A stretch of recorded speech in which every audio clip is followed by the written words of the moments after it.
వీక్షించేటువంటి ప్రేక్షకులకి ఈ యొక్క పరాభవనామ సంవత్సరంలో కర్కాటక రాశిలో జన్మించినటువంటి వారికి ఏ విధంగా ఉండబోతుందో తెలుసుకునే ప్రయత్నం చేద్దాం. ఈ రాశి వారికి ఆదాయం 2, వ్యయం 11, రాజ్యపూజ్యం 4, అవమానం 7. కాబట్టి ఈ కర్కాటక రాశి వారు వీటిని బట్టి ఎక్కువగా శ్రమ పడితే తప్ప ఫలితాలు పొందలేనటువంటి పరిస్థితి అనేటువంటి విషయాన్ని గమనించాలి.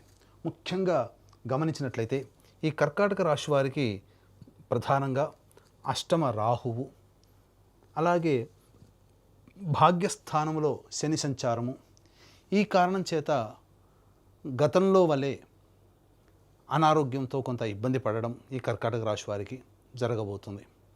అలాగే శని కొంతవరకు అనుకూలంగా యోగించబోతున్నాడు. భాగ్యశని ప్రభావం అంటే అన్ని అవకాశాలు దగ్గర దాకా వచ్చినట్టే వస్తాయి, కానీ అవకాశాన్ని జార విడుచుకుంటారు.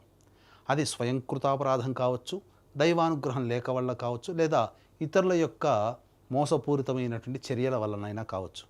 కానీ ఏది ఏమైనప్పటికీ కూడా నష్టం జరగబోతుంది కదా.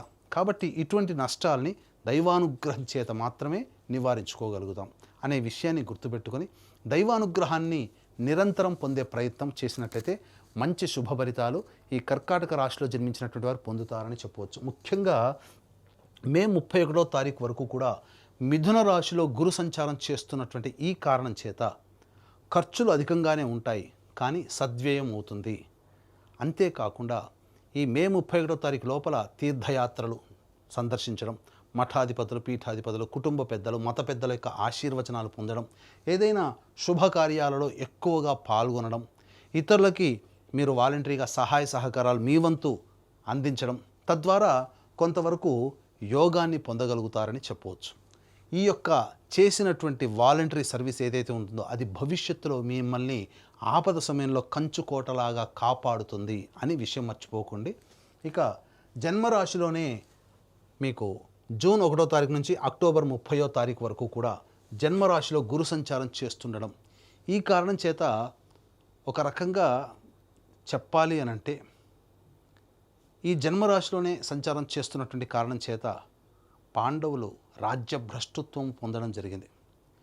కాబట్టి దీన్ని మనం నెగిటివ్లో పాజిటివ్గా వెతుక్కోవడము అంటే వాళ్ళకి విదేశీయానం అడవుల బాట పడ్డారు, అంటే ఉన్న ప్రాంతం నుంచి వేరే ప్రాంతానికి వెళ్ళారు, అక్కడ కష్టాలు పడ్డారు. దీన్ని మనం పాజిటివ్గా ఎలా తీసుకోవాలి?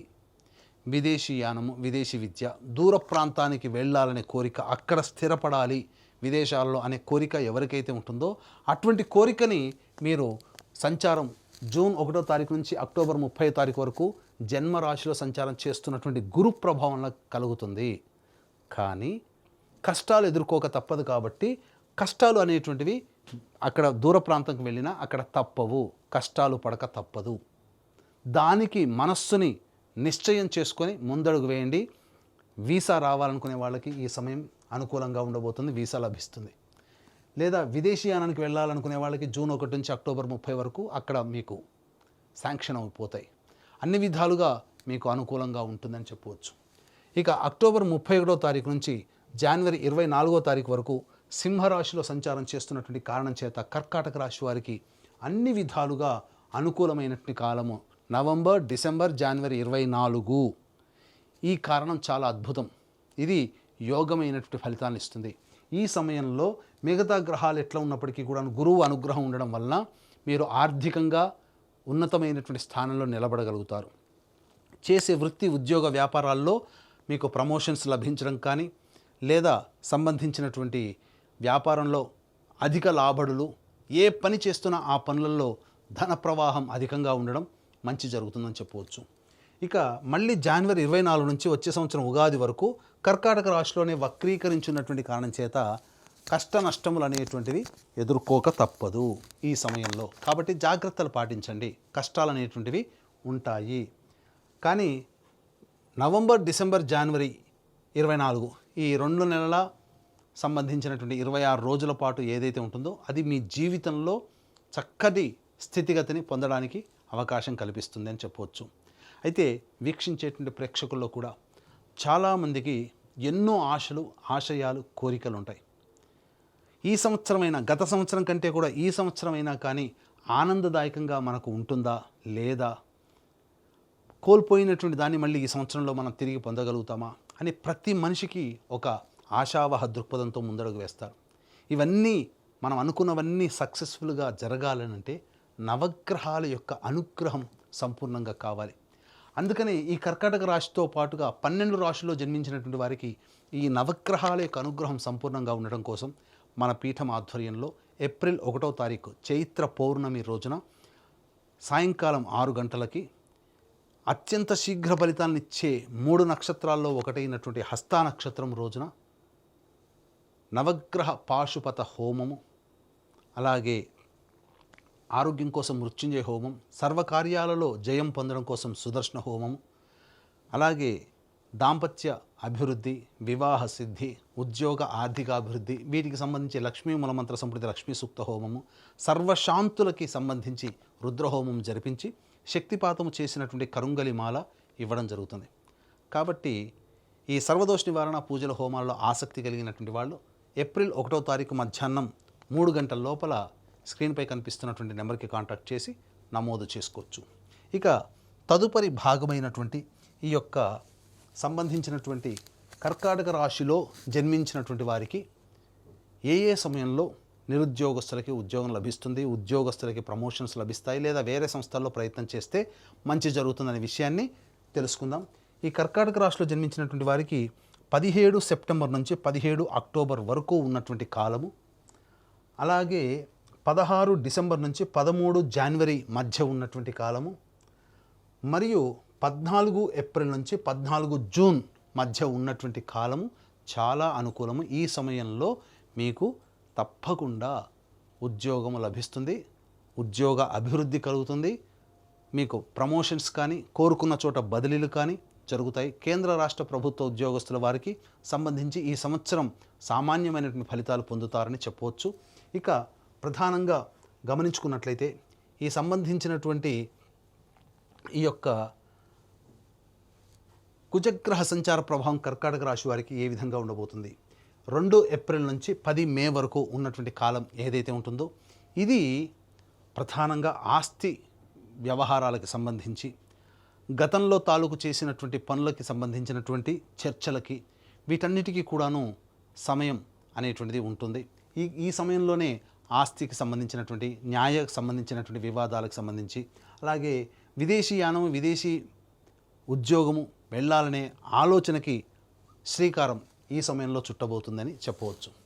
ఇక 11 మే నుంచి 19 జూన్ మధ్య ఉన్నటువంటి కాలం ఏదైతే ఉంటుందో ఈ సమయంలో ప్రధానంగా మీలో ఆత్మవిశ్వాసం పెరుగుతుంది. కాకపోతే ఎదుటి వాళ్ళని తక్కువగా చూడడం అనేటువంటిది ఈ సమయంలో ఉండడం వల్ల మీరు అనుకున్న దానికంటే తక్కువ ఫలితాలు పొందుతారు. కాబట్టి లౌక్యంతో వ్యవహరించి అందరితో కలుపుకొని పోయే విధంగా మీరు సంయమనం పాటించినట్లయితే ఈ సమయాన్ని కూడా మీరు అనుకూలంగా మరల్చుకోవచ్చు. ఇక ప్రధానంగా చూసుకున్నట్లయితే 20 జూన్ నుంచి 1 ఆగస్టు వరకు ఉన్నటువంటి సమయం ఏదైతే ఉంటుందో ఈ సమయం ప్రధానంగా అన్ని విధాలుగా కర్కాటక రాశిలో జన్మించినటువంటి వారికి సంపూర్ణమైనటువంటి యోగ కాలముగా చెప్పబడి ఉంది. ఏ ప్రయత్నం చేసినా ప్రయత్నంలో అన్ని విధాలుగా లాభదాయకంగా ఉంటుంది అని చెప్పవచ్చు.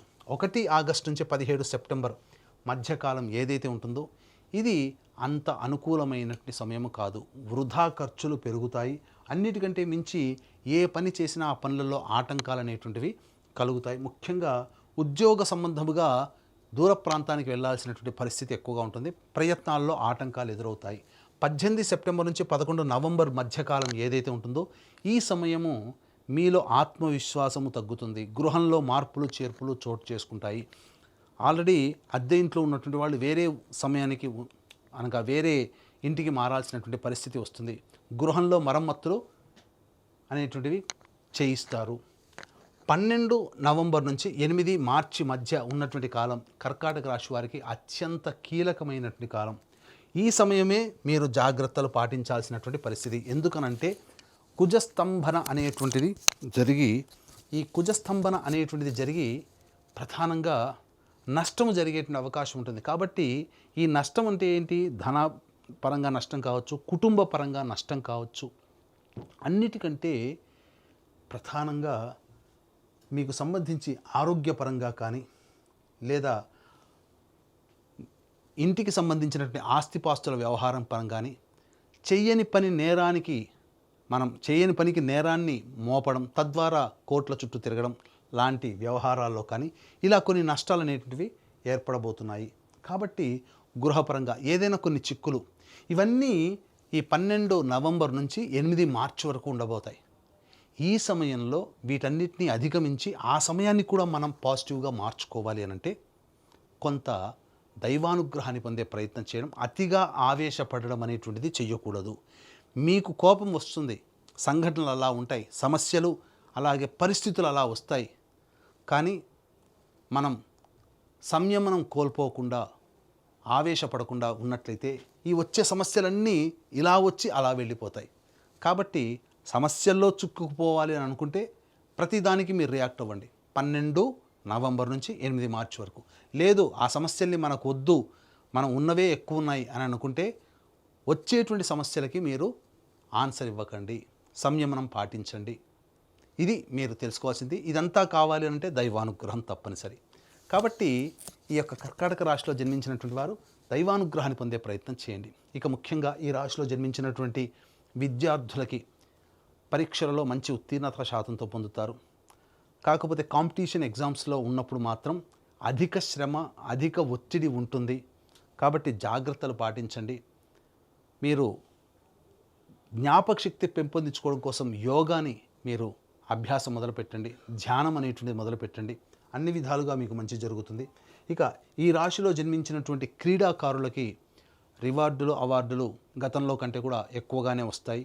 అన్ని విధాలుగా బాగుంటుంది. రాజకీయ రంగంలో ఉన్నటువంటి వాళ్ళకి మాత్రం కొన్ని ఒడిదుడుకులు తప్పవు. అనవసరమైనటువంటి వృధా ఖర్చులు ఎక్కువగా అవుతాయి. ఈ యొక్క పార్టీ పెద్దల యొక్క అభిమానాన్ని చూరగొనడం కోసం వృధా కాలయాపన, అలాగే ఖర్చులు కూడా అధికంగా ఎక్కువగా ఉంటాయని చెప్పవచ్చు. ముఖ్యంగా ఈ రాశిలో జన్మించినటువంటి రైతులు ఎవరైతే ఉంటారో రాబడి సామాన్యమే, దిగుబడి సామాన్యమే. ఆశించిన మేర కంటే ఎక్కువగా లభించదు, సామాన్యంగా ఉంటుంది. కాబట్టి కొత్త పంటల జోలికి వెళ్లకుండా ఉన్న వాటితోనే మీరు చక్కగా కొనసాగించుకునే ప్రయత్నం చేయండి రైతులకి ముఖ్యంగా.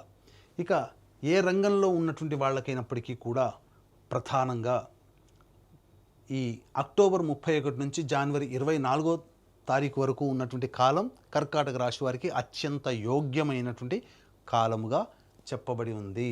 ఈ సమయంలో మీరు అన్ని విధాలుగా కొత్త వాటికి మీరు ప్రయత్నం చేస్తే మంచి జరుగుతుంది. ముఖ్యంగా ఈ రాశిలో జన్మించినటువంటి స్త్రీలు ఎవరైతే ఉంటారో ఆ స్త్రీలకి మంచి జరగబోతుంది. గతంలో కంటే మెరుగైనటువంటి జీవితాన్ని మీరు అందిపుచ్చుకుంటారు. వివాహం కాని వాళ్ళకి వివాహం జరుగుతుంది. స్త్రీలు సంతానవంతులవుతారు. భాగ్యము పెరుగుతుంది. అనగా మీ మాటకి విలువ పెరగడం, మిమ్మల్ని గౌరవించే వాళ్ళు ఎక్కువగా ఉండడం, కాకపోతే మిమ్మల్ని ప్రేమగా పలకరిస్తూ మీ చేత అన్ని విధాలుగా సహాయ సహకారాలు పొందేవాళ్ళు ఎక్కువగా ఉంటారు. కాబట్టి మీరు అందరి పట్ల ఒకే రకంగా కాకుండా కాస్త తెలివితో వ్యవహరించి మీ సర్వీస్ని అవసరమైన వాళ్ళకి మాత్రమే, మీకు ఉపయోగపడే వాళ్ళకి మాత్రమే ఇవ్వడం ద్వారా మీరు కాస్త పైచేయి సాధిస్తారని చెప్పవచ్చు. స్థిర చరాస్తుల కొనుగోలు అనేటువంటిది జరుగుతుంది. కాకపోతే గృహంలో ముఖ్యంగా ఈ 12 నవంబర్ నుంచి 8 మార్చి మధ్య కాలంలో గృహంలో అశాంతి చేకూరుతుంది. ఆస్తులు నష్టము, విలువైన ఆభరణాలు, వస్తువులు దొంగలించబడతాయి. కాబట్టి జాగ్రత్తలు పాటించండి. ఇక ఈ రాశిలో జన్మించినటువంటి కళారంగంలో ఉన్నటువంటి వాళ్ళు, అలాగే ఈ printing and electronic media, social media, నాటక రంగము, సినీ రంగంలో ఉన్నటువంటి వాళ్ళు, నటులకి ప్రధానంగా ప్రజాదరణ బాగుంటుంది, అవకాశాలు వస్తాయి. కానీ ఎన్ని అవకాశాలు వచ్చినా మీరు ఆశించినంతటువంటి ధనాన్ని మాత్రం మీరు పోగు చేసుకోలేకపోతారు. కాబట్టి నామమాత్రమైనటువంటి ఫీజుతో మీరు పనిచేయాల్సి వస్తుంది. కానీ మిగతా అన్ని రంగాల్లో ఉన్నటువంటి వాళ్ళకి, అనగా ఈ సినీ రంగంలోనే మిగతా అన్ని రంగాల్లో ఉన్నటువంటి వాళ్ళకి అవకాశాలు రావడం, మీ పేరు ప్రఖ్యాతులు పెరుగుతాయి. ధనం అనేటువంటిది లేకున్నప్పటికీ పేరు ప్రఖ్యాతులు అనేటువంటిది మీకు అది భవిష్యత్ పెట్టుబడిగా భావించి మీరు ముందడుగు వేసే ప్రయత్నం చేసినట్లయితే కళారంగంలో ఉన్నటువంటి వాళ్ళకు కూడా అన్ని విధాలుగా బాగుంటుంది అని చెప్పవచ్చు. అయితే ఈ యొక్క కర్కాటక రాశిలో జన్మించినటువంటి వారికి సమస్యలు అధికంగా ఉంటాయి అని చెప్పడం జరిగింది. కాబట్టి ఈ సమస్యల పరిష్కారం కోసం ప్రతిరోజు గరికతో గణపతికి అష్టోత్తర పూజ చేయడం, హనుమాన్ చాలీసా రోజుకి 8 సార్లు పారాయణించడం, ఈ విధంగా ఒక 21 రోజుల పాటు మీరు నియమం పెట్టుకోండి. ఆ 21 రోజుల్లోనే మీ సమస్య పరిష్కారం అవుతుందని చెప్పవచ్చు. దీంతో పాటుగా నవగ్రహాల యొక్క అనుగ్రహం సంపూర్ణంగా ఉండాలి, తద్వారా మీరు మంచి జరగాలనే సదుద్దేశంతో మన పీఠం ఆధ్వర్యంలో ఈ యొక్క సర్వదోష నివారణ పూజలు, హోమాలు ఏప్రిల్ 1వ తారీఖు రోజున జరపడం, కరుంగలి మాల తద్వారా మీకు అందరికీ అందించడం, ఇవన్నీ మీకు చేరడం ద్వారా మీ కుటుంబంలో సుఖము, సంతోషము, మీ మాటకి విలువ పెరగడం, అన్ని విధాలుగా యోగదాయకంగా ఉండాలి అని ఆకాంక్షిస్తూ సర్వం శ్రీ ఉమామహేశ్వర పరబ్రహ్మార్పణమస్తు.